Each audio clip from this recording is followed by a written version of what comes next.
Greetings, all!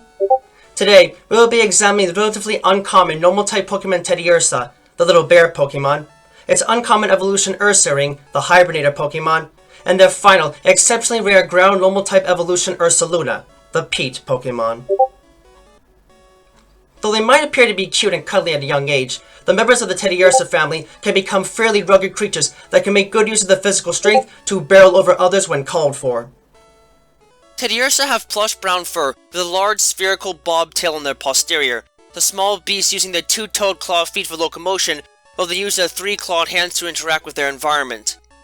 They have a round head with rounded ears and black interiors, a beige patch of fur around their small mouths, large black eyes, a small black nose, and a whitish beige marking on their forehead in the shape of a crescent moon. The evolved form, Ursaring, have the same basic body form to them, though with a stockier build, possessing 3 claws on their feet and 5 on their hands, opposable thumbs included, as well as fringes of shoulder fur that are longer in males than in females. Their ears further have a light interior coloration to them, and instead of a marking on their forehead, these beasts have a large golden yellow ring of fur on their broad torso that bears resemblance to a new moon.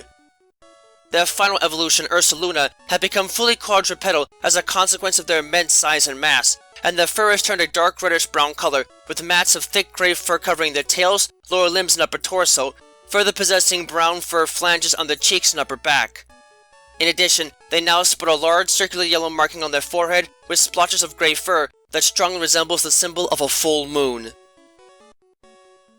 While these creatures are very much bears in biological form, and thus share many of the same physical and behavioral qualities, Teddiursa are uniquely different from both many bears and even the evolutions, because they do not ever hibernate during the winter.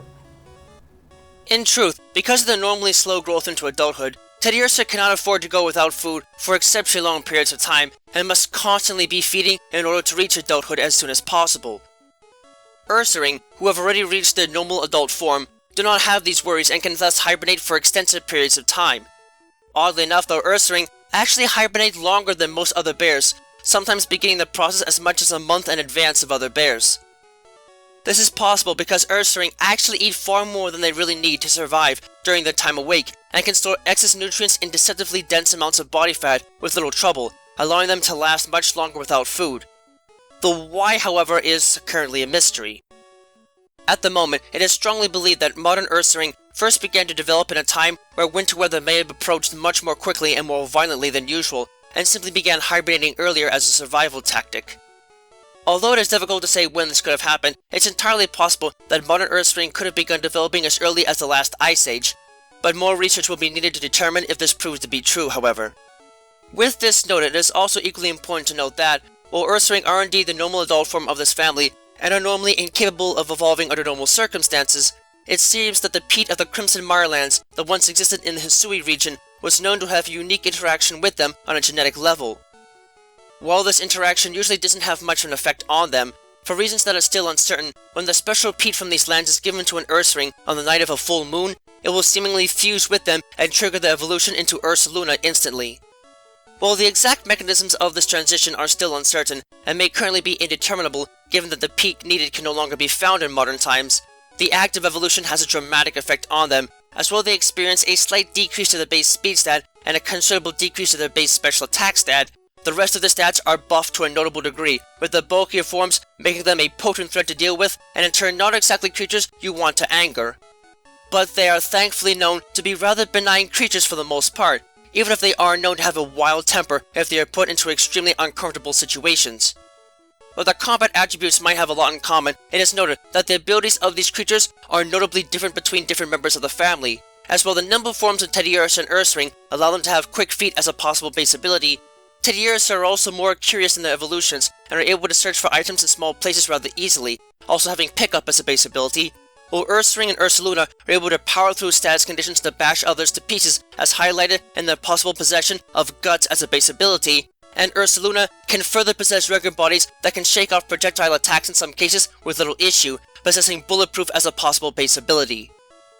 Furthermore, as a result of their tendency to have honey with them at all times, Teddiursa with a strong sense of smell can gather large amounts of honey with ease, and thus have access to Honey Gather as a hidden ability, while the rest of their family are known to be quite unnerving to see if they're charging straight at you with more ferocity than normal, thus having Unnerve as a hidden ability instead. Taking a look at their combat attributes, specifically Ursaluna, it comes as little surprise that these beasts do not have much to offer in the way of special offenses or mobility, as neither are a strong focus for them, in turn meaning they have below average base special attack and speed stats for fully evolved ground and normal type Pokemon. Everything else, however, is above average, especially in the overall stamina and physical offenses, and they possess the highest base defense stat out of all non-legendary normal type Pokemon, tied with Miltank, the highest base attack stat out of all non-legendary ground type Pokemon, tied with Rhyperior, and the highest base HP stat out of all non-legendary ground type Pokemon, truly rendering them a formidable force to contend with if they can't be tackled from afar. Although many types of bears love the sweet taste of honey and will often go to great pains in order to obtain some, Teddiursa are unique in that they actually need honey to survive, as it contains all the natural nutrients and preservatives they need to pacify their insatiable hunger. From the moment they are born, these creatures are effectively on the fast track towards evolution and suffer from high metabolisms and extreme hunger as a result. If they cannot pacify the hunger with honey, Teddiursa will become exceptionally agitated and get sick rather quickly. Unfortunately, in areas that lack Pokemon like Combi and Vespiquen, these creatures may have to contend with Pokemon like Beedrill for honey, a confrontation that they are not fully equipped to deal with at a young age. As an alternative, Teddiursa sneak into Beedrill dens when the colony is away and merely steal the pollen and nectar that they bring back during mating season for the production of honey as a food source for young Weedle, and mix the items together in a different place to create their own honey. Once made, Teddiursa soak their paws in the homemade brew until honey literally coats every single hair fiber on and around their paws. From then on, whenever they feel hungry, all Teddiursa have to do is suck on their honey-soaked paws until they feel fine again. Since honey never spoils, Teddiursa are able to produce and store large quantities of the food during the otherwise brief Beedrill mating season for the rest of the year, with exceptionally large reserves being created and hid around their dens for use in the winter. It is interesting to note that, when near honey, the crescent on the foreheads of Teddiursa actually lights up. While bizarre to most, this is merely a result of an advanced metabolic reaction that only takes place in the skin when the noses detect even the slightest trace of honey in the air, not counting their paws. It is also important to realize that, since every single Teddiursa is unique, every set of honey-soaked paws tastes and smells different, indicating that the creatures as a whole, as well as their evolved forms, tend to live individual lives in isolation, where diversity in crafts usually flourishes. Although Ursaring love honey just as much as Teddiursa, they are far more varied in their diets and are known to consume many different types of nuts, fruits, mushrooms, and even fish on occasion. Ursaring are able to detect fresh food from nearly a mile away because of their exceptional sense of smell, allowing them to find food that is either hidden too well for most others to discover or is buried underground where prying eyes cannot see it.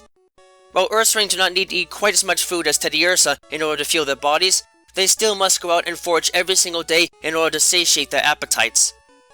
When Ursaring discover fruit trees that are particularly plentiful or delicious, they will mark the bark with a series of claw marks that act like a signature, letting other Ursaring know that they are not to take any fruit from the tree. Oddly enough, though Ursaring are actually great climbers, they prefer to simply use their tremendous physical strength to snap thick trees with their forelegs, gathering up fallen berries and fruits without having to exert much in the way of energy. Once they've had their fill or are finished having a snack before bed, Ursaring will climb up into large trees and position themselves towards the top, where they can get a good view of their surroundings, such as in the case of something like a forest fire or an attack from other Pokemon, and go to sleep. Ursaring usually only nest in places close to a source of clean drinking water, such as a river or stream, but they are otherwise quite flexible and can survive in a surprisingly wide variety of wooded and mountainous terrains, making it difficult for travelers to avoid them.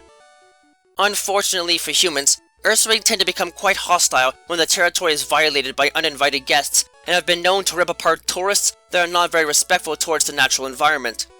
This is coincidentally reflected in the types of moves they can learn, as they are able to access the Scary Face and Hammer Arm moves after evolution. Trainers traveling through said territory should thus be exceptionally careful about how they decide to treat the surrounding area, lest they find themselves being torn apart by an aggravated local. Ursaluna are said to have been one of only a select group of Pokemon that were blessed with cosmic power by Arceus in the times of the Hisui region, the precursor to the modern Sinnoh region, and served as a guardian of the Crimson Mirelands they once called home. Due to the unique way in which these creatures evolved from Ursaring, Ursaluna are known to have complete control over peat in the native lands and become partial primary ground-type Pokemon as a result. They are not only able to use their sturdy frames to evenly distribute their weight to walk safely on peat, even if they are also carrying cargo of some sort, but can also use it to amplify the power of the physical attacks, notably giving them access to the rare headlong rush attack.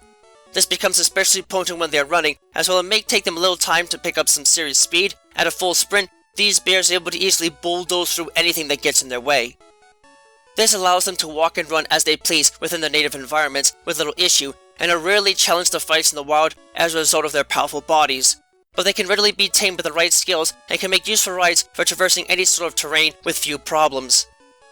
What makes Ursaluna especially useful as ride Pokemon is that they have an extremely keen sense of smell just like Ursaring, and can effectively follow any scent trail they come across to the source, making them great for treasure hunters that are looking to find rare items buried in the ground to either use or sell for profit.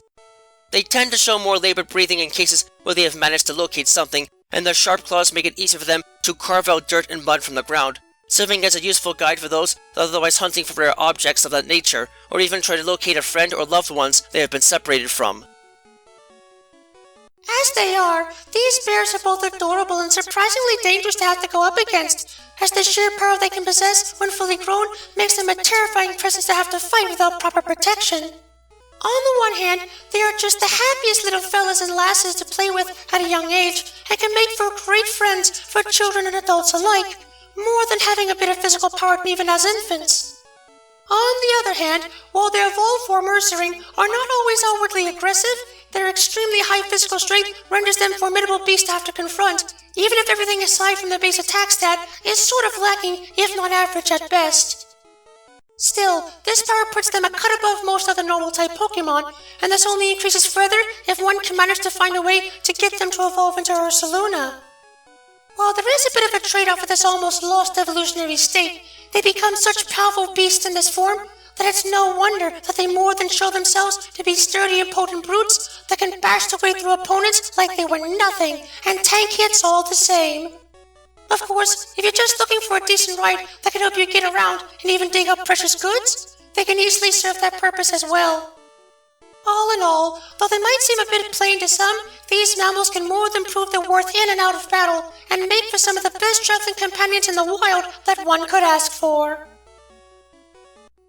Kind to those they find favor with, and brutally dangerous to those they do not, the members of the Teddiursa family are indeed unique beasts that can make short work of anything that stands between them and a good meal. You might take extraordinary circumstances and resources in order to maximize the overall power,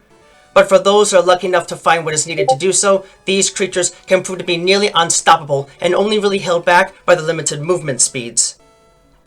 Just do yourself a favor and make sure that you steer clear of them if you see them in the presence of their younger kind. The little ones might not mind your company all that much, but you're likely to get a very different response from any roaming parents, who gladly use their sharp claws and brutal offensive forms to batter down and decimate those that would dare to get too close to them.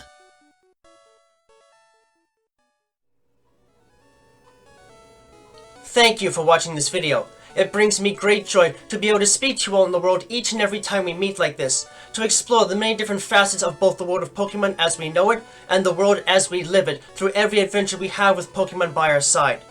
If you'd like to, please subscribe, ring the bell and all that jazz, to keep yourself updated on content uploads and other materials of the like.